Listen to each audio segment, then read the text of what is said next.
إن الحمد لله نحمده ونستعينه ونستغفره ونعوذ بالله من شرور أنفسنا ومن سيئات أعمالنا من يهده الله فلا مضل له ومن يضلل فلا هادي له أشهد أن لا إله إلا الله وحده لا شريك له وأشهد أن محمدا عبده ورسوله أما بعد فإن خير الكلام كلام الله وخير الهدى هدى محمد صلى الله عليه وسلم وشر الأمور محدثاتها وكل محدثة بدعة وكل بدعة ضلالة وكل ضلالة في النار. Alhamdulillah, kita rafakkan syukur kita kepada Allah Subhanahu Wa Taala yang menghidupkan kita, yang menjadikan kita sebagai hamba-Nya, yang berada di akhir zaman, yang mana Allah membentangkan ganjaran pahala yang besar kita sekarang ini. Oleh kerana itu, beriltizam dan beristiqamah dengan Quran dan As-Sunnah, supaya kita sentiasa berada di jalan yang betul. Pada hari yang dimana sunnah Rasulullah ditinggalkan, bid'ah dikatakan sunnah. Pada hari yang mana 73 golongan muncul, tidak ada siapa yang mempedulikan satu golongan tersebut. Maka oleh kerana itu, tugas kita untuk memahami Al-Quran dan As-Sunnah, tugas kita untuk menyebarkan kembali risalah yang bersih ini, tugas kita lah untuk beramal dengan amalan yang betul ini. Dan Allah akan menjanjikan kita termasuk dalam golongan yang akan menentukan perjalanan akhir zaman, yang menentukan juga perjalanan kita di akhirat yang membawa kepada syurga.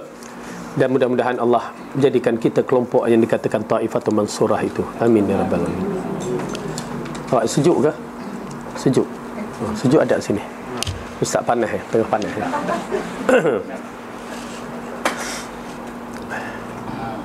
Sini sikit. Sini sikit. Okey. Baik. Kita masuk balik hadis yang ke berapa ya? 11, 12.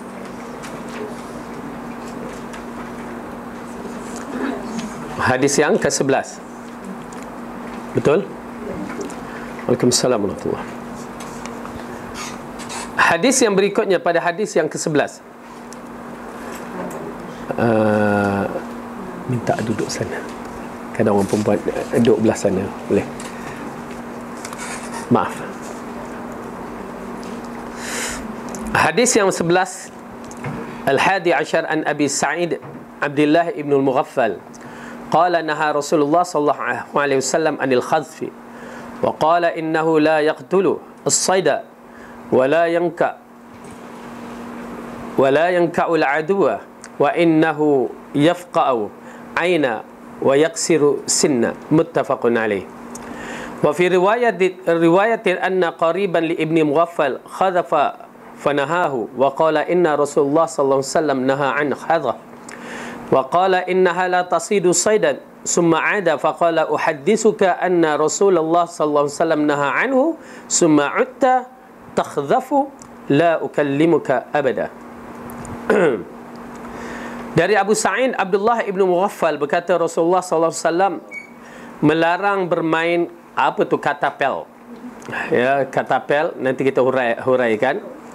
Dan bersabda, katapel itu tidak dapat membunuh binatang beruan dan tidak pula melukai musuh. Ia hanya akan mencongkil mata dan mematahkan gigi. Maksud di sini berkaitan dengan satu perkara yang besar yang dijadikan satu benda untuk latihan. Apa ya, dia letak seorang kat depan, lepas tu dia tembak, panah, baling. Macam kita letak satu barang, okay, satu barang, satu benda, lepas tu kita baling. Okay, kita jadikan dia hadaf untuk kena ke tak, kena ke tak. Kalau berlatih menggunakan barang-barang yang tidak bernyawa, tak menjadi masalah. Tetapi yang menjadi masalah, dia pergi letaknya ayam kat situ, dia pergi berlatih tembak, ataupun manah, ataupun baling. Di situ yang dilarang. Atau dilatih dengan menggunakan apa juga benda-benda hidup adalah dilarang sama sekali. Dalam satu riwayat yang diriwayatkan oleh Ibnu Umar, ya, Allah melaknati orang yang melakukan perkara tersebut. Berarti kalimah bila disebut kalimah laknat, satu perkara yang besar di sisi Allah, termasuk siri-siri kabair, dosa besar. Ya, bila disebut laknat dalam bab ni, bab agama, dia termasuk dalam siri kabair. Oleh kerana itu, kalimah laknat tidak boleh digunakan sesuka hati kita. Benci ke orang seorang tu, laknat kamu, tak boleh. Ataupun dalam bahasa Perak, orang Perak ni mela'un kamu. Mela'un apa dia? Dia kata mal'unin. Mal'un, laknat, yang dilaknati. Tak boleh. Ya, kalau kita tak tahu tak apalah. Apa mela'un tu Ustaz tak tahu, saja syok sebut je. Tak, mal'un maksudnya. Hatta nak berseloroh pun tak boleh. Misalan kalau kita pergi ke, maaf kata orang Melaka. Mana orang Melaka? Orang Melaka ni bahasa dia kasar. Maaf orang Melaka kalau dengar di sana. Tetapi kasar mereka tu, ya, bagi orang yang faham tak kasar. Itulah bahasa mereka. Bagi orang luar macam saya, pergi memang terkejut beruk kata orang. Kita pernah jaga anak dia kat sekolah kan, kat Pakistan, tiba-tiba pergi ke situ. Kita dengar cakap laknat kamu, celaka kamu, lama tak jumpa. Amboi, dia cakap macam tu.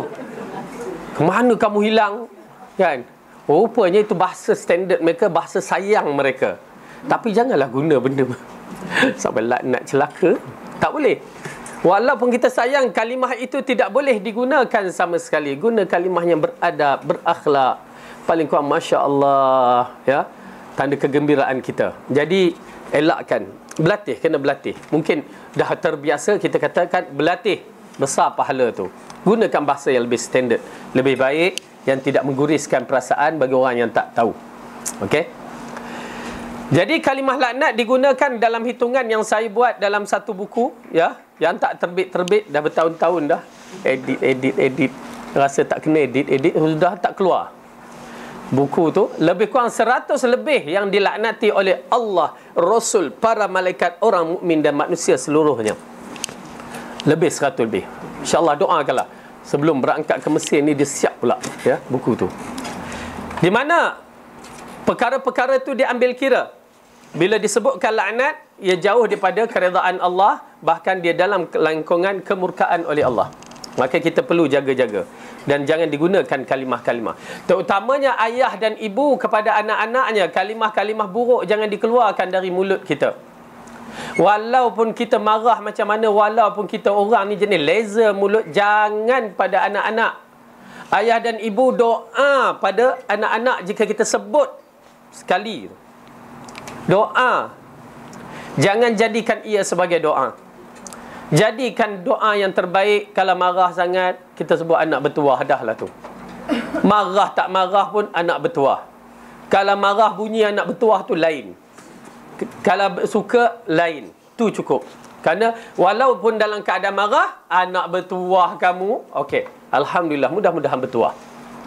Maksudnya kalimah yang baik. Tetapi kalau kita maki hamun dia dengan doa-doa, kata-kata yang tak baik, apatah lagi ucapan laknat pada anak tu, kita takut tak kita sebut doa mustajab pada yang diberikan oleh Allah kepada kita, itu yang terjadi pada anak kita. Baik-baik. Okey, baik. Jadi di sini Rasulullah melarang bermain ketapel. Apa ni kalimah yang diberikan oleh orang Indonesia ni? Yang mana diletakkan benda tu sebagai alat, binatang tu dia tidak membunuh binatang buruan dan tidak melukai musuh-musuh. Latihan-latihan yang begitu tak mendatangkan manfaat apa-apa. Tetapi dia hanya mencongkelkan mata bagi makhluk yang jadi alat ataupun sebagai alat apa yang kita nak sebut? Hadaf kita. Macam mana kita nak sebut bahasa Melayu kita ni? Okey, menjadi binatang tu, kalau kita jadi alat untuk kita membaling, memanah apa, dia hanya mematahkan gigi, mencederakan dia, mencongkelkan mata dia, dia dalam keadaan terseksa. Oleh kerana itu dilarang. Salah.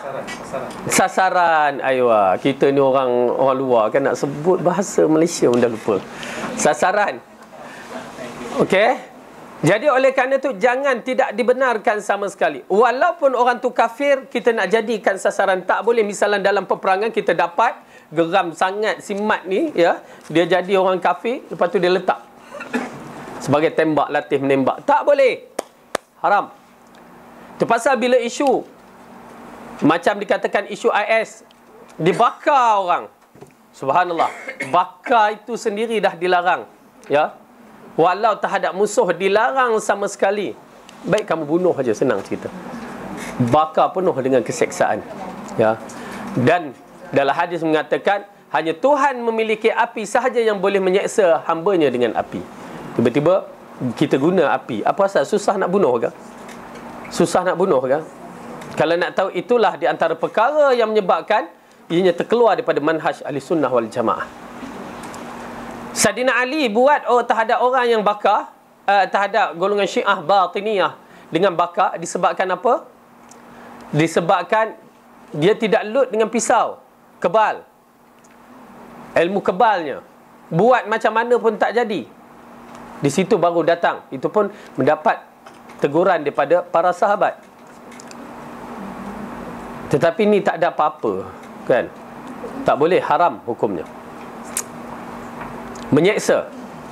Pasal kalau kita nak apa ni, setengah orang kita tengok orang Jepun ke apa ke, ya? Dia ada satu pertandingan masak cepat. Dia ambilnya ikan tu tengah meloncat-loncat, terus masuk dalam tu, goreng sikit, ala kadar zap letak hidang. Ikan tu tengah macam tu lagi makan. Tak boleh. Haram. Bukan tak halal, halal, tetapi cara tu tak kena. Matikan dulu. Ada ke macam tu? Kawan tu tengah tu, dan dia saksi orang makan dia. Ya. Macam kita, rimau terkam kita saksi je rimau tu makan aku. Satu. Tak boleh, haram. Bukan kita kata ikan tu haram, tapi perbuatan tu haram. Ingat tu ya, ada perbezaan. Dia ada benda haram pada benda zat tu, pada perbuatan. Zikir halal, kan? Bila cara tak betul, dia jatuh haram. Terpaksa Ibnu Mas'ud menegur orang yang berzikir cara tak betul tu. Datang ustaz kita lebih mahir daripada Ibnu Mas'ud. Kenapa nak halang orang berzikir? Kenapa orang nak halang orang berselawat? Romboi dia marah. Pasal segelintir menghalang orang berselawat cara berjoget-joget. Kenapa nak halang? Lalu Ibnu Mas'ud dah menjawab. Apa pasal tu? Ada sabotaj ke? Ibnu Mas'ud telah menjawab pada zaman 1400 tahun yang silam, apabila dia menegur kelompok berzikir cara tak betul dalam masjid. Kalimah betul, alhamdulillah, Allahu Akbar, semua betul, ya, tetapi cara je yang tak betul, maka ditegur. Ibnu Mas'ud tak reti ke sahabat Nabi ni? Lalu Ibnu Mas'ud mengatakan, kamu buat apa yang kami tak pernah buat di zaman Rasulullah. Selesai masalah. Kita bukan marah orang berzikir, tapi cara tu tak kena. Selawat pada Nabi, Rasulullah sahabat lebih sayang pada Nabi. Tak pernah tengok berjoget-joget. Sehingga kan Imam Syafi'i mengatakan, sewaktu dia meninggalkan Baghdad, aku meninggalkan kaum sedang berzikir sambil menari-nari. Dan mereka adalah zindiq. Tapi orang tak nak terima. Diterjemahkan buku bahawa Imam Syafi'i tidak ada tahlil dan talqin dalam kes mati. Dia terjemahkan buku, lepas tu dia kata itu perbuatan golongan. Ada 7 golongan yang tak betul. Kenapa jadi macam tu? Oleh kerana itu tugas kita mempertahankan sunnah Rasulullah SAW. Orang nak kata-kata, sikit tak takut. Kerana kita akan mati, kamu akan mati. Kita akan bertemu dengan Allah. Kita membawa amalan kita yang terbaik. Di akhir zaman pencaturan ini sengit. Antara hak dengan batil masing-masing bangun. Dan kita cuba memperkenalkan sunnah yang sebenar. Mereka tuduh kita bid'ah. Kita pun hairan, yang mana satu bid'ah? Tak dapat nak bezakan. Orang sunnah dikatakan ahli bid'ah dikatakan as-sunnah. Akhir zaman. Fitnah, tuan-tuan dan perempuan. Saya nasihatkan istiqamah dalam perjalanan ini. Umur kita tak lama. Ya, saya tahu taraf kat sini semua 40 tahun ke atas. Ya, ada yang muda tu alhamdulillah lagi. 40 tahun ke atas, Rasulullah 63 tahun. Tinggal, kalau 40 bermulanya tinggal 23 tahun. Berapa lama kita nak hidup? Bawa panji-panji Al-Quran dan Sunnah ini, biar orang nak katalah. Kita mempertahankan Rasulullah selepas wafatnya baginda. Para sahabat menunaikan janji mereka kepada Rasulullah dan kepada Allah, mempertahankan Rasulullah di waktu hidupnya. Kita pula mempertahankan Rasulullah sallallahu alaihi wasallam selepas wafatnya dengan membawa Al-Quran dan As-Sunnah yang sahihah mengikut fahaman 3 kurun yang terbaik. Al-Quran dan As-Sunnah sahihah mengikut fahaman 3 kurun yang terbaik. Jangan jadikan diri kita seperti sekelompok manusia menamakan dirinya mempertahankan sunnah, lepas tu duk bawa cerita merepek. Nabi Adam turun di Gunung Jerai. Dalil, kita nak dalil. Kalau kamu boleh dakwa begitu, berarti kamu menggunakan satu perkara yang kuat. Bagi kita dalil. Pasal dia kait Nabi Adam. Kalau Tariq Ibn Ziyad yang menyediakan 600 kapal datang dari Kedah sana, kayu-kayu Kedah, itu mungkin kita kata lantak kamu lah. Tetapi bagi seorang ahli fakta, berikan kami fakta. Kalau dia kata Fir'aun, ya, kerah mamia tu, yang jadi kerah tu disebabkan kapur baruh datang dari Yan, Kedah, itu pun kita kata lantak lah. Kita tak perlukan dalil, ya. Tapi kamu nak bagi fakta, bagilah. Tapi kita mengatakan bila berkaitan dengan perkara-perkara seperti Nabi Adam ataupun berkaitan dengan beberapa perkara, mesti ada dalil. Bila berkaitan dengan agama, jangan guna akal. Okey? Jadi ini kaedah yang paling penting. Kita berada di akhir zaman, kita akan pertahankan dalil. Nak kata-katalah, rasanya dah penat sangat kita nak berhadapan, ya. Perjuangan ini tidak akan berakhir sehingga nyawa kita selesai, baru berakhir di dunia. Dan bagi saya sedang membeli perjuangan yang paling besar di akhir zaman. Rasulullah menjanjikan syurga yang besar menanti kita. Dan golongan ini adalah golongan yang Imam Ahmad kata golongan yang berjaya mengikut hadis. Siapa dia? Yang dikatakan Ta'ifatul Mansurah, golongan yang mendapat pertolongan Allah, ataupun Firqatun Najiyah, golongan yang berjaya. Imam Ahmad telah menjelaskan, dia di kalangan tabi'in, di akhir tabi'in menghuraikan tafsiran hadis tersebut. Apa dia kata? Aku tidak mengenali mereka ini melainkan ahlul hadis. Tak kenal siapa golongan ini melainkan satu golongan ini sahaja. Itulah ahlul hadis yang sibuk nakkan hadis sahih ditafsirkan 3 kurun terbaik. Bukan hadis sahih akal, ataupun hadis saja akal. Tak. Hadis sahih ditafsirkan oleh 3 kurun yang terbaik. Maka disitulah mereka adalah golongan yang berjaya. Tuan-tuan dan puan-puan, masukkan kita diri kita dalam golongan ini. Kerana golongan ini adalah golongan yang menentukan perjalanan akhir zaman ahli sunnah wal jamaah. InsyaAllah mudah-mudahan. Baik. Kemudian dalam hadis ini, wa fi riwayatin anna qariban li ibni al-Mughaffal khadafa. Okey, saya dah baca hadis tadi. Dalam riwayat yang lain disebutkan bahawa ada seorang keluarga dekat Ibnu Mughaffal bermain membaling tadi. Lalu olehnya orang tersebut dilarang, dan dijelaskan bahawa Rasulullah melarang untuk bermain perkara tersebut. Ia juga berkata sesungguhnya katapel itu tidak dapat digunakan untuk berburu. Kemudian orang yang dilarang itu masih mengulangi perbuatannya. Ibnu Mughaffal lantas berkata, aku telah memberi tahu kepadamu bahawa Rasulullah melarang bermain katapel, tetapi engkau masih juga mengulangi perbuatanmu. Mulai sekarang aku tidak akan berbicara lagi padamu selama-lamanya. Ya. Disebabkan apa? Sebab Rasulullah telah melarang dalam bentuk dilaknati satu benda yang besar, kabair, dosa besar. Tapi dia istimral, dia teruskan perbuatan yang dosa besar ini. Oleh kerana itu dia sahabat Nabi. Kalau ikut kita, aku lepuk kamu kan? Tak. Kita hanya boleh menyampaikan. Ingat tu kaedah. Kita hanya boleh menyampaikan. Dia nak terima, tak terima, itu urusan dia dengan Allah. Tetapi kita cuba bersabar. Tetapi di sampai tahap ini, kita mengatakan orang yang berbicara dengan ini dikategorikan zaman tabi'in. Berarti dia dapat maklumat ini dari sahabat yang siqah, yang dipercayai. Maka seharusnya dia taat dan akur kerana Rasulullah bersabda. Paling kurang dia mengatakan sami'na wa ata'na. Kami dengar dan kami patuh, tak main dah. Tu paling kurang. Kita pun begitu. Bila Rasulullah kata sami'na wa ata'na, dah tinggalkan. Itu kaedahnya. Tapi budak ni yang dikatakan saudara kepada Ibnul Muwaffal ini, teruskan juga. Di situ datang seolah-olah dia menentang ajaran Rasulullah. Apa yang boleh dibuat? Aku sampaikan. Dan mungkin Abdullah ibnu Abi Sa'id, Abdullah ibnu Mughaffal ini merupakan orang yang berpengaruh.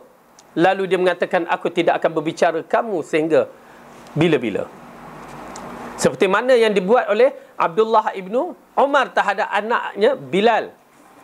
Disebabkan aku kata, jangan larang wanita melalui hadis Rasulullah, jangan larang wanita pergi ke masjid. Tapi kamu kata, kamu akan larang. Aku tak akan bicara kamu sampai bila-bila. Sampai mati dia tak bicara anak dia tu. Dan begini juga, lelaki ni tak berbicara dengan saudaranya sampai mati. Salah ke? Salah. Oh, mengangguk salah. Pada sahabat tidak salah. Kerana apa? Dia membuat begitu kerana ta'zir, satu teguran untuk menasihat. Mudah-mudahan dengan buat begitu, maka dia tinggalkan. Ya, tetapi kita berhati-hati. Adapun zaman kita ni berhati-hati. Tak boleh cakap ikut suka aku, ikut sahabat. Aku tak nak bercakap dengan kamu. Ya. Lepas tu sahabat dengan kamu siapa? Langsung terus dia dengan cara dia, kita langsung tak ada kesan dakwah. Oleh kerana tu kita kena lihat keadaan. Kalau orang yang betul-betul rapat, betul-betul taat, betul-betul tu, mungkin. Tetapi kalau agak budak tu, yang kurang rapat, kurang ini, maka kita masih lagi bersabar dan teruskan bimbingan. Jangan kata, aku tak nak cakap dengan kamu, aku merajuk. Okey, jangan. Bercakap, bimbing lagi. Kerana kejahilan kita melampaui. Di zaman ini, keilmuan mereka melampaui. Jadi cuma kadang-kadang tersilap berlaku. Namun begitu mereka menggunakan uslub-uslub tersendiri. Okay, tetapi kita masih lagi dalam bidang dakwah. Itu pasal kita susah sebenarnya kerana masyarakat jahil, pertama. Kedua, orang Malaysia ni dia kena berlemah lembut untuk berdakwah. Betul tak? Dia kena tepuk ala sayang. Oh, jatuh lah. Ya, kena main tepuk-tepuk. Dia tak boleh kasar-kasar macam orang Arab. Ini disebabkan dakwah masuk ke dalam negara kita berbanding dengan negara-negara lain. Dakwah di Malaysia masuk secara Islam masuk di Malaysia secara dakwah. Pedagang-pedagang daripada Yaman, pedagang-pedagang dari India datang berdakwah di Malaysia. Pasal Islam masuk dalam keadaan lembut. Negara yang lain Islam masuk secara perang. Zoom. Kan? Jadi mereka bersedia untuk menerima cara kekasaran. Kita tak bersedia. Jadi oleh kerana itu kena raikan masyarakat kita. Ya, kena lembut. Kalau boleh tepuk-tepuklah. Alah sayang, okay. Ikut dia, tepuk. Ya, itu kaedah kita. Ini di antara uslubun dakwah. Ya, penting sangat-sangat. Kita kena raikan masyarakat kita punya. Ya. Baik. Jadi dalam hadis ini mengisyaratkan kepada kita, ya, bagaimana para sahabat mengikut Rasulullah SAW dengan begitu tegas. Nak menceritakan sahabat ni, dia tegas mengikut Rasulullah SAW. Dan bagi orang yang ada ilmu, kena ada pendirian itu. Cuma cara berdakwah, diambil kira. Mendekati masyarakat, diambil kira. Okey? Baik, dalam hadis ini Rasulullah melarang kita untuk menggunakan satu perkara kerana untuk dibaling, kerana itu dapat melukai mata dan mata gigi, yakni mencederakan. Selain itu juga sebagai perintah bahawa kita harus senantiasa mengikut sunnah Nabi dalam segala urusan. Ya, dalam urusan yang berkaitan dengan agama. Walaupun kita dah dapat tawanan perang, hatta dalam peperangan bila kita bunuh kan seseorang tu, misalan, ya, dilarang sama sekali kita geram sangat kat dia, aku potong hidung kamu, potong cucuk mata, tak boleh. Ya. Dah bunuh dah. Ataupun bunuh binatang misalan. Ya. Pap, dapat ketuk sekali, kan? Ketuk sekali, okey, bunuhlah. Jangan pergi main-main. Misalan dapat bunuh cicak, ya? Pup, kata cicak, gelap. Ekor dia ngeng. Kita pun main seksakan dia, tak boleh. Binatang tidak boleh diseksakan juga. Ya. Baik. Wa an Abbas ibn Rabi'ah qala ra'aitu Umar al-Khattab yuqabbilu al-hajar al-aswad yakni hajar al-aswad, wa yaqulu inni a'lamu annaka hajarun ma tanfa'u wa la tadur walaula anni ra'aitu Rasulullah sallallahu alaihi wasallam yuqabbiluka ma qabbaltuka. Muttafaqun alaih. Masya-Allah. Okey. Dari Abbasin ibnu Rabi'ah. Okey. Rabi'ah ni laki ke perempuan? Laki. Di Malaysia Rabi'ah perempuan, kan? Ya, tak apalah kita raikan orang Malaysia, ya. Baik. Kerana ada nama-nama kita ni setengah tu nama digunakan laki dia Arab, sini jadi perempuan. Ya. Salamah. Laki ke perempuan? Laki. Abu Salamah, Salamah, kan. Datang kita Kak Salamah, kan. Jadi Kak pula dah. Ya. Nama perempuan, tapi itulah mak bapak lah yang pandai, kena pandai meletakkan nama, kan. Ya, kita ni apa cucu-cucu ke, kan, kena hati-hati, jangan main syok sedap bunyi. Ya, terutamanya yang pernah sewaktu saya handle grup di Mekah tu, grup Malaysia, maaf kata nama dia Zaniah, kan, penzina, kan. Saya terkejut, Kak tak tukar ke? Saya tahu, dia kata dia tahu, kan.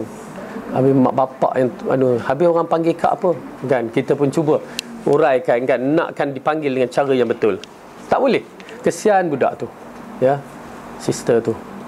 Ada lagi nama yang pelik-pelik lah zaman sekarang. Nama panjang serupa, panggil Ngah aja. La ilaha illallah. Saya kata apa guna letak nama panjang panggil Ngah aja, kan.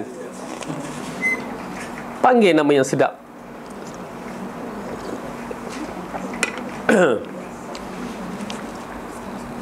Kenapa saya ada dua kawan sewaktu mengaji di Pakistan dulu. Kesian budaknya.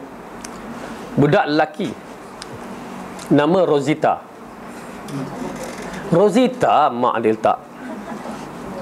Dia kata tahu ustaz, dia belajar sekolah agama Maktab Mahmud, ya. Waktu periksa SPM, nama tak ada tempat grup lelaki, masuk tempat grup perempuan, kan. Kesian, kan, kesian. Sampai orang yang penyelia tu tengok, betul ke, kan, nama Rosita, muka lelaki berjanggut jambang, kan. Kesian. Ya, umur dia sekarang dah 40 saja, 42, kan. Tapi ya, boleh hidup lah, kan. Yang seorang lagi Nurliza. Mula tak tahu, ya, tapi bila dia jadi Persatuan Minyak Setiausaha, dia tulis surat kepada Mesir tu, kan, orang Mesir balai, Cik Nurliza, aku Nurliza, kan, dia kata, kan. Lalu ditukar nama dia Abdul Qahar, lain lah sikit bunyinya, kan, tapi Nurliza, kan. Jadi oleh kerana tu mak bapak jangan lain nanya anak-anak macam tu. Kesnya tak dapat anak perempuan, tu kes setengahnya. Yang saya tahu setengah tak dapat anak perempuan. Ya, nakkan anak perempuan tak dapat. Ya, waktu dulu tak ada scan-scan, jadi dia letak nama, kalau anak perempuan Halimatun, dia letak. Yang seorang ni, pakcik ni, Halimatun. Dia tak bukan Halimatun, Halimatun. Ya. Akhirnya keluar lelaki. Ya, keluar lelaki, tapi dia letak nama dalam surat beranak Muhammad Nasir. Tapi dia panggil Tut Halimatut. Dia berkata Halimatut. Sampai tua panggil kalimah tu. Tak apalah, itu tak apalah, kan. Pasal gelaran tu lain, surat beranak tu lain. Okey. Panggil dengan nama yang betul. Dua nama yang disukai Allah seperti lelaki Abdul Rahman dan Abdullah. Tapi dah banyak Abdul Rahman, susah pula ya. Man. Okey. Baik. Di sini Abisin, nama Abis. Abis bin Rabi'ah berkata, bukan Abbas, ya. Saya pernah melihat Umar Al-Khattab mencium batu hitam, yakni Hajar Al-Aswad, dan ia berkata, aku mengetahui bahawa engkau ini adalah batu. Engkau tidak dapat memberi manfaat dan tidak pula membahayakan. Seandainya aku tidak melihat Rasulullah menciummu, tentu aku juga tidak akan menciummu. Ya subhanallah. Umar yang suatu ketika dahulu dia mensyirikkan Allah begitu dahsyat. Tetapi pada hari ini, ya, kita menyaksikan dalam kisah ni, dia mengucapkan satu ucapan yang cukup hebat. Yang tidak beriman pada kekuasaan batu seperti mana masyarakat kita beriman pada kekuasaan batu. Masyarakat kita masih lagi ada kepercayaan. Cincin batu delima misalan. Batu apa yang mereka suka yang hijau tu? Tak reti buat cincin ni. Zamrud. Zamrud tu ada tahap-tahap fahaman Cina yang datang pada mereka. Ada kelebihan. Ya, orang sibuk dulu zaman, kalau kita tengok cerita Piramli tu, ya, kisah tu, batu tu. Syirik. Kepercayaan dalam bentuk-bentuk batu. Apa lagi? Kayu. Masyarakat kita masih lagi mempercayai kayu apa? Pokah. Sanggup beli beribu-ribu sampai pokai. Kerana kononnya kayu tu memberikan kafiat, kelebihan. Cuba tengok dalam, ada saya terbaca dalam buku-buku. Na'udzubillah min zalik. Kayu koka, batu. Taik bintang. Kononnya batu taik bintang boleh menghalau jin. Dia ambil batu tu, dia gosok pada anak dia tu belakang, halaukan jin. Okey. Ini syirik masyarakat kita yang masih berterusan. Tiang seri. Tahu tak tiang seri apa dia? Tiang yang dikata tiang akan membawa tuah dalam sebuah rumah, mesti dibalutkan dengan balut kaitan kuning apa semua. Tu tiang seri. Syirik masyarakat kampung kita, masyarakat Melayu kita. Okey. Jadi di sini Hajar Aswad, dia memang ada kelebihan dia, tetapi dia tidak memanfaatkan dan memudaratkan kita. Ni dia usul kaedah dia. Tetapi disebabkan Rasulullah menciumnya, Umar mengatakan, kalau aku tak melihat Rasulullah menciumnya, aku takkan cium kamu. Betul. Itu kaedah kita. Oleh kerana aku melihat Rasulullah mencium, aku pun cium. Kerana ittiba'ur Rasul, mengikut Rasulullah. Subhanallah, ajib. Dalam mengikut Rasulullah SAW begitu sekali, ya, satu benda yang dianggap oleh orang-orang Arab, ya, satu ketika menyembah batu-batu. Berhala-berhala yang ada sebanyak 360 berhala yang berada di Masjidil Haram. Itu belum di wadi, di beberapa wadi seperti Latta wal Uzza, Al-Manat. Semua tu dibuat daripada batu-batu. Oleh kerana itu Umar mengatakan ucapan, kamu batu yang tidak ada mudarat dan manfaat. Ada ke mudarat manfaat? Tak ada. Tak boleh menolong siapa. Cuma Allah berikan kelebihan. Sunnahnya mencium batu tu di waktu bila-bila ataupun waktu tawaf. Tu je sunnah. Tu je beza dia. Okey. Dan asal Hajarul Aswad ini adalah dikatakan batu dari syurga. Putih melepak. Cuma kita mengatakan syurga yang bagaimana? Yang seperti disebutkan dalam tafsir Ibn Kathir. Adakah syurga yang kekal untuk selama-lamanya, atau syurga yang persiapan Adam nak turun, ataupun syurga di mana roh-roh yang tertentu diletakkan. Ya, roh misalnya mati syahid diletakkan, dikatakan di bahagian syurga. Tetapi syurga yang bukan syurga untuk kekal abadi. Oleh kerana itu, dalam konsep tu kita kena teliti supaya tidak salah faham. Kerana apa yang di dalam syurga sana takkan dikeluarkan, yang untuk kekal abadi. Syurga yang tempat kekal abadi, siapa masuk takkan keluar. Kalau roh tu masuk dah, dia takkan keluar. Adam tu masuk, Adam takkan keluar. Tapi kenapa Adam dikeluarkan? Itu adalah satu part syurga, perbahagiannya ulama telah mengupaskan dengan teliti. Okay. Cuma syurga yang kalau kita masuk nanti, insya-Allah, amin ya rabbal alamin, maka kalau kita masuk kekal tu, dia takkan keluar dah. Okay. Jadi batu ini termasuk di dalam kategori syurga yang ada pada kategori Adam dahulu yang kita lihat, ya, kerana dia dikeluarkan dalam keadaannya cukup cantik. Adam keluar dalam cantik ke tidak? Nah, cantik. Bukti?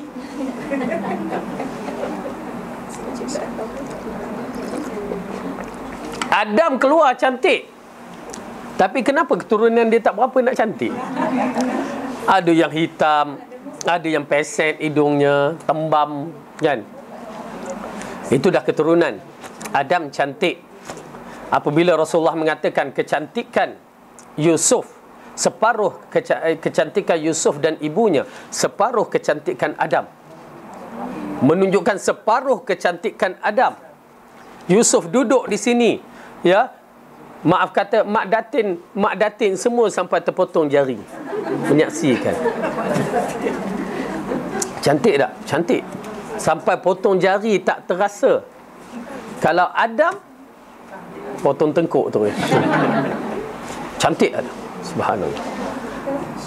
Allah akan jadikan kita semula seperti Adam di akhirat kelak, dan Allah akan mencantikkan kita, ya, di akhirat kelak. Ingat, kita di mahsyar nanti, bukan di mahsyar, di syurga nanti, di antara yang tercantik, orang kata mengatasi bidadari. Mengatasi bidadari. Berdalilkan hadis bahawa Rasulullah mengatakan ketua wanita ahli syurga. Okay? Siapa dia ketua dia? Menunjukkan manusia di kalangan manusia biasa, yakni Khadijah binti Khuwailid, Asyah binti Mazahim, apa nama dia, dan Fatimah dan Maryam dan Fatimah. Okay, ini ketua dia. Jadi mudah-mudahan Allah masukkan kita syurga semua. Amin ya rabbal alamin. Jadi dalam hadis ini menunjukkan Umar Al-Khattab mencium Hajar Aswad, ya, mencium Hajar Aswad kerana ittiba'ur Rasul, mengikut Rasulullah. Tuan-tuan dan puan-puan, mengikut Rasulullah tidak ada arti perasaan malu. Ikut sahaja. Mungkin kita katakan berhati-hati, tetapi tidak ada perasaan malu. Sewaktu kita makan di majlis-majlis orang besar, sudu, garfu, pisau, betul ke susunan tu? Ya, saya pun tak reti juga. Air dia letak sebelah mana? Kiri. Opop. Tumpah pula dah. Memerlukan ittiba'ur Rasul ataupun ittiba'u majlis. Mengikut Rasulullah ataupun mengikut majlis tersebut. Tuan-tuan akan menjawabnya, kerana Allah menjadi saksi dalam bab ini. Apa nak malu mengikut Rasulullah? Ya, potong. Tak apalah, potonglah. Dia letak pisau sini, garfu, potong. Waktu makan tu, letak pisau, ambil garfu, makan. Apa masalahnya? Tak. Ustaz, tak adalah. Kan? Cik makan. Ambil sikit tisu tu, kan? Cik. Air sebelah kiri. Kan? Terus minum. Ittiba' Rasul. Peduli apa, kan? Mungkin kita terpaksa berhadapan yang mana yang dah biasa tu agak sukar, tapi saya katakan akur aja, ikut aja arahan Allah dan Rasul, akan tengok, saksikan, ya, keberkatan tu ada mengikut arahan Rasulullah SAW. Tapi kita tak nak. Kenapa? Pengaruh daripada orang barat itu lebih besar daripada kita. Sayang. Cuba tuan-tuan dan perempuan, ya, saya cubakan bagi idea. Kalau kita lihat dalam YouTube, dalam internet, cuba lihat semua maklumat-maklumat yang mana apa yang Rasulullah kata itu telah bertepatan dengan sains zaman sekarang. Cuba tengok. Semua apa yang Rasulullah buat tepat. Ahli sains memberi ulasan yang cukup cantik. Tengoklah. Sama ada dari tangan kanan, tangan kiri, sembahyang dengan saf, sujud dia kenapa begitu, kan? Lepas tu kenapa Rasulullah kata dalam lalat, berkaitan dengan lalat masuk. Cuba tengok. Kita akan menyaksikan ketepatan hadis Rasulullah setelah 1400 tahun yang lalu ditafsirkan pada hari ini. Ya, semuanya betul. Oleh kerana itu ikut saja. Bagi saya sampai ke puncak saya katakan ikut saja. Ya, jangan banyak bicara. Dah betul dah apa yang Rasulullah kata. Kenapa? Wa ma yantiqu anil hawa in huwa illa wahyun yuha. Baik. Penjelasan hadis ini sebagai dalil bahawa kesempurnaan ibadah adalah kepatuhan hamba kepada Allah Subhanahu wa taala. Apakah ia mengetahui sebab dan hikmah dari disyariatkan itu atau tidak mengetahuinya? Tak kira kita, yang penting ikut. Bukan kita nak kena tahu apakah hikmah. Hikmah biar Allah uruskan. Oleh kerana itu seorang mukmin apabila dikatakan padanya lakukanlah, ia akan mengatakan kami mendengar dan kami patuh. Sami'na wa ata'na. Dan jika mengetahui hikmahnya, maka ia merupakan cahaya di atas cahaya. Adapun jika tidak mengetahui hikmahnya, maka hikmah itu adalah urusan Allah, ya, dan Rasulnya. Jadi kalau kita tak tahu hikmah, dah diam, cukuplah serah kepada Allah tentang urusan tersebut, ya. Wallahu a'lam bisawab. Habis tajuk ni, tajuk berkaitan dengan mengikut Rasulullah sallallahu alaihi wasallam. Ada apa nak tanya? Suara baru nak jadi balik ni.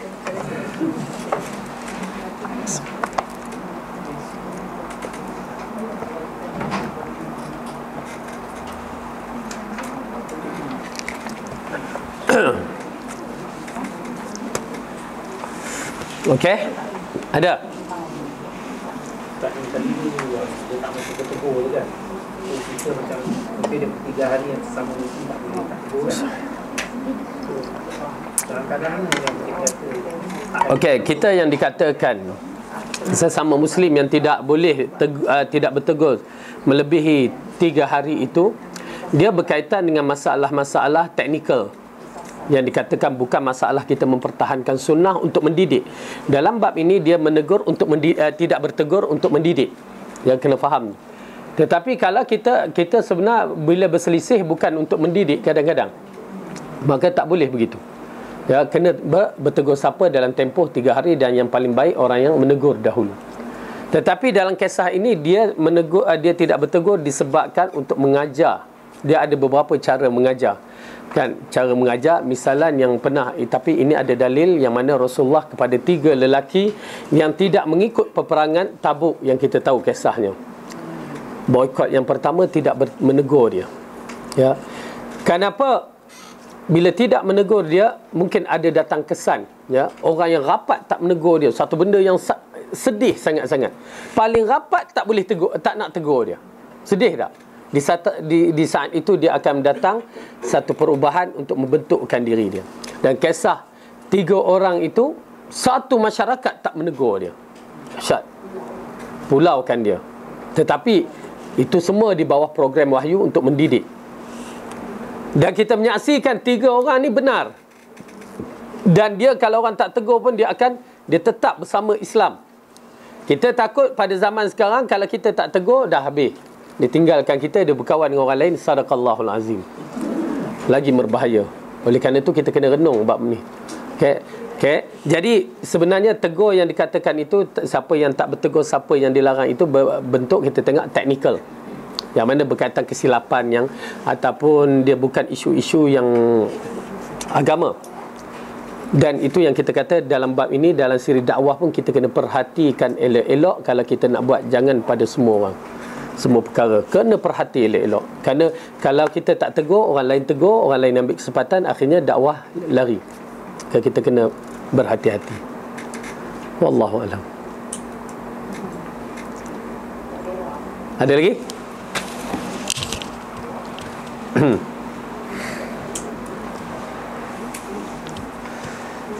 Okey, bab yang ke-17.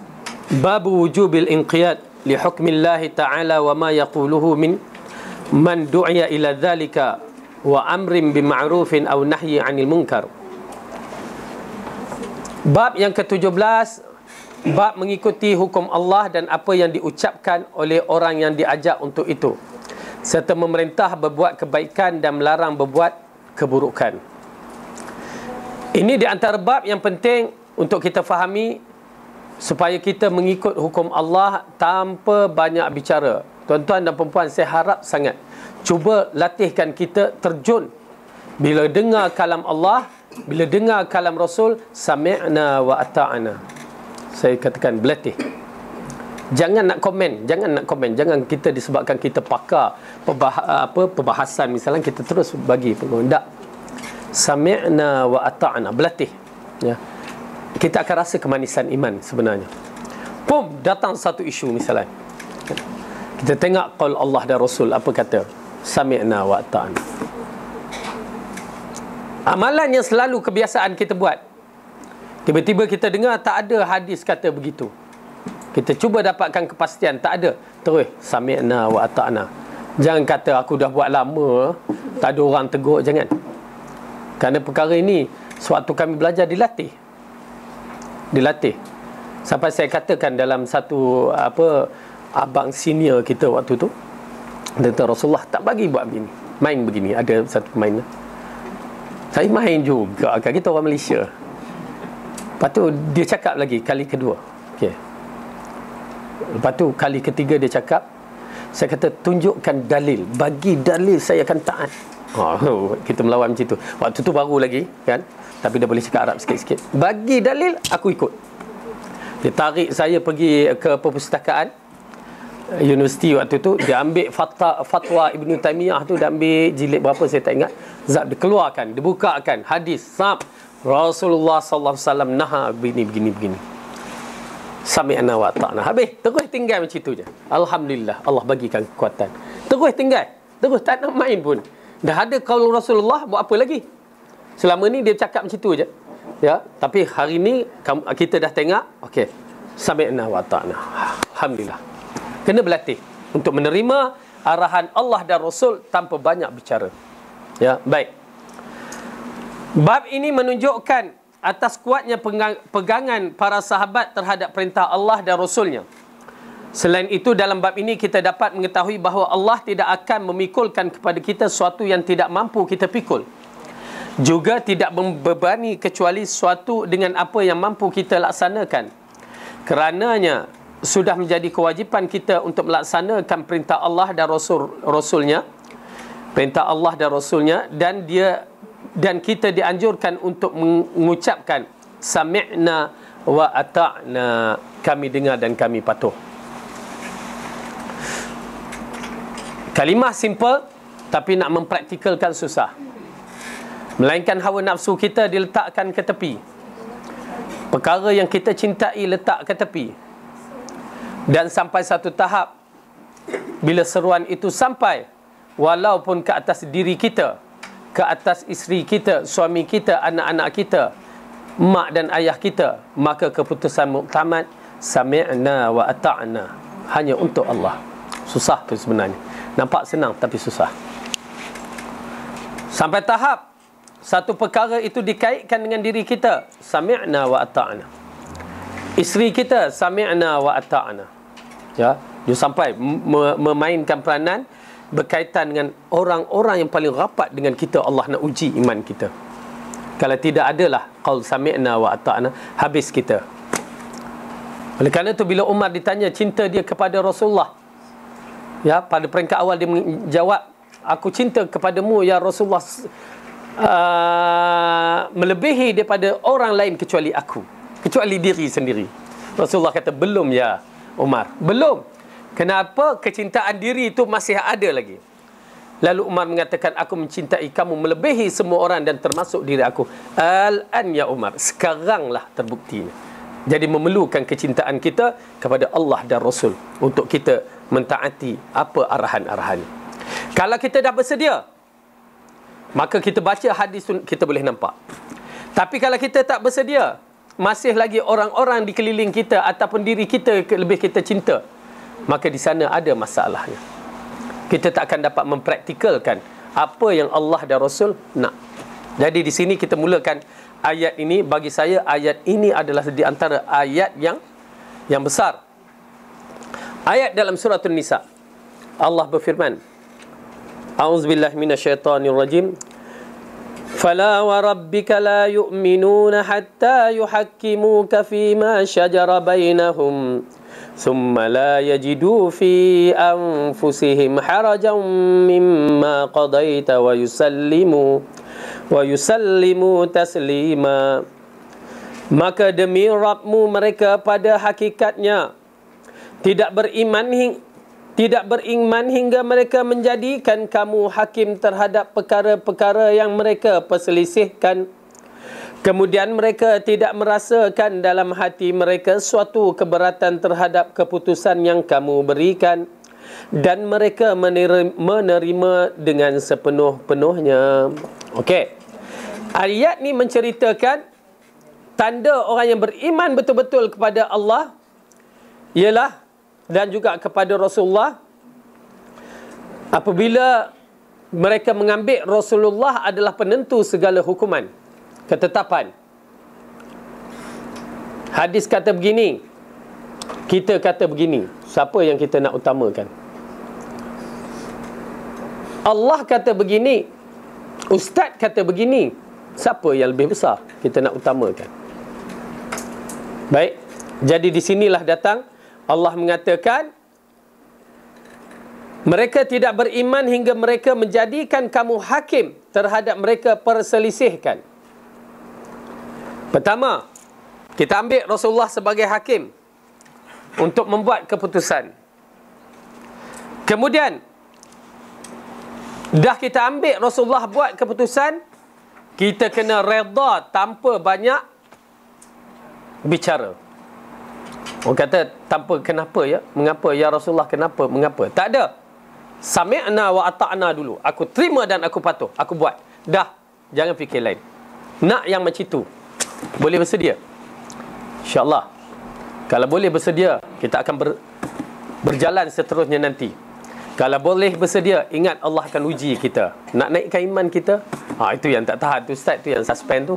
Allah nak uji tu. Jangan. Syurga mesti dapati dengan ujian. Maka uji. Kita akan diuji untuk nak dinaikkan taraf iman kita. Tetapi ingat, sami'na wa ata'na memain peranan yang besar dalam siri agama kita. Wallahu alam bisawab. Okey, kita berhenti kat sini dulu. Ada apa soalan?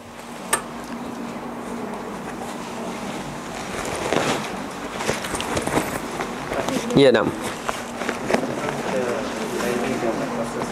Aywa.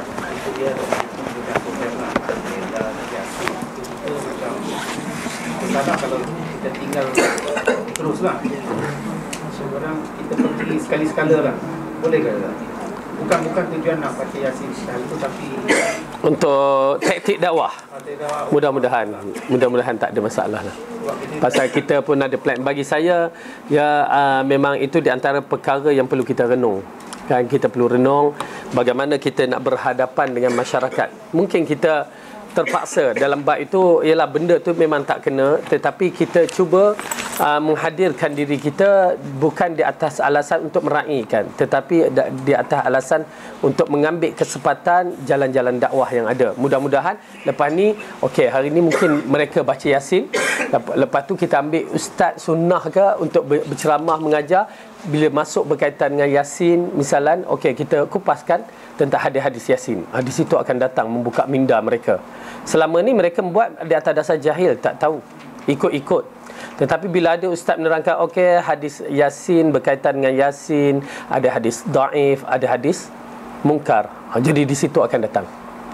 Di situ akan buka minda. Macam saya tengok pada, alhamdulillah, macam buku, kalau tuan-tuan dan perempuan menyaksikan Suratul Kahfi yang saya buat tu kan, kadang-kadang kita bagi percuma pada satu masjid dengan bilangan yang sikit, tetapi dalam tu ada maklumat hadis kan, yang menyebabkan kita pula, orang bertanya, okey, tentang baca Yasin. Dia mula bertanya tentang baca Yasin. Lalu kita kupaskan hukum baca Quran. Dia tetap Al-Quran yang ada pahala. Tetapi nak limitkan, tetapkan pada satu masa, pada orang mati, pada hari Jumaat, hadisnya dhaif kita katakan. Nak mengatakan Yasin hati Quran, maudhu', palsu. Jadi kedudukan yang begitu yang menyebabkan mereka buka minda. Nak buka minda semua payah kan.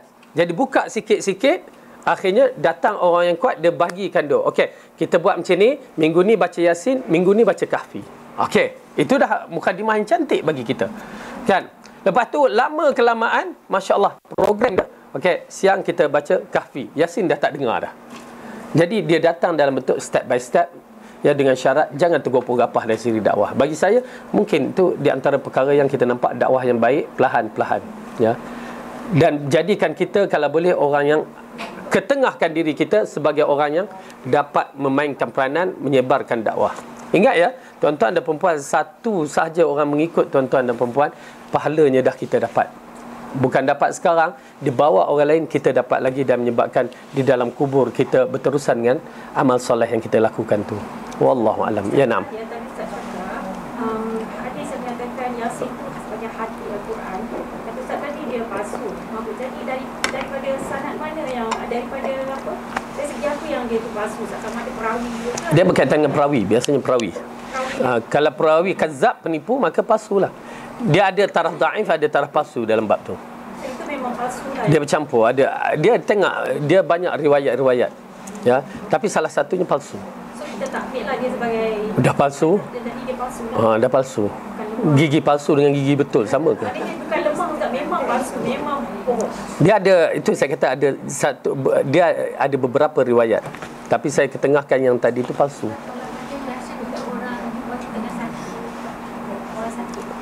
Pun tidak ada. Tak ada. Cuma dia berkaitan dengan satu kisah di zaman tabi'in ke begitu. Jadi itu je puncanya hadis tu masyhur. Bukan hadis, perbuatan tu masyhur. Yang mana perbuatan tu kata bacalah Yasin, lalu orang tu baca pada ayat ke berapa orang tu betul mati, kan? Jadi bila dikatakan itu, lalu berterusan perbuatan itu diamalkan masyarakat, tetapi bukan dari hadis. Kita katakan bukan dari hadis. Kita hadis baca Yasin untuk pada orang yang sakit akan meringankan beban sakit. Semua berkaitan dengan hadis yang begitu, Yasin daif. Tapi ingat, saya nasihat, ini antara kita berbicara. Tapi pada masyarakat, jangan kita cepat-cepat sangat nak bercakap. Oh, tu ni. Tak, sabar. Ya, mereka tak faham. Jangan kata, hadis ni daif, hadis ni pasal. Mampu kita tak masuk gelanggang. Kita bersilat kat luar gelanggang je. Jadi oleh kerana itu, kita katakan kita macam mancing ikan, ya, ataupun main layang-layang, kan. Kalau angin kuat, kita terpaksa, kita nak tarik ni, lepaskan sikit, tarik perlahan. Ikan tu, kalau nak tangkap ikan ni, ibu-ibu mancing, bukan dapat tu terus tarik dah. Pusing perlahan, ikan tu melawan, kita lepaskan sikit, kan. Pasal apa? Tak nak dia terlepas dia punya mata kail tu, kan. Jadi tarik balik sikit, lepas tu dia mengganas, lepaskan sikit, macam itulah sampai dapat. Begitu juga dalam bab ini, tarik sikit, lepas sikit. Okey. 6. Ustaz, kalau Ya. macam tu bila pergi tengok orang sakit, kita nak baca apa? Baca doa lah. Takkan macam kita masuk je dia dah bagi. Alah, itu lantaklah dia bagi Yasin, tak apa. Kita baca doa kita. Tak Ya. baca Quran ayat lain ke? Boleh nak baca tapi bukan di atas untuk orang sakit. Boleh juga dibaca kalau kita nak ruqyahkan dia, itu lain cerita. Kalau kita nak ruqyah, itu lain cerita. Yasin ke, Baqarah ke kita baca tak menjadi masalah. Itu kalau bentuk nak ruqyah atas nama ruqyah. Ya, itu wallahu alam. Kena baca dengan sebelahan orang sakit tu, Ustaz. Kalau nak ruqyah. Ya, kena baca yang dekatlah orang sakit. Wallahu alam bisawab. Itu je yang boleh jawab. Yang baik itu datang daripada Allah, salah dan silap dari kelemahan saya sendiri. Aqulu qawli hadza wa astaghfirullah li wa lakum. Assalamualaikum warahmatullahi wabarakatuh.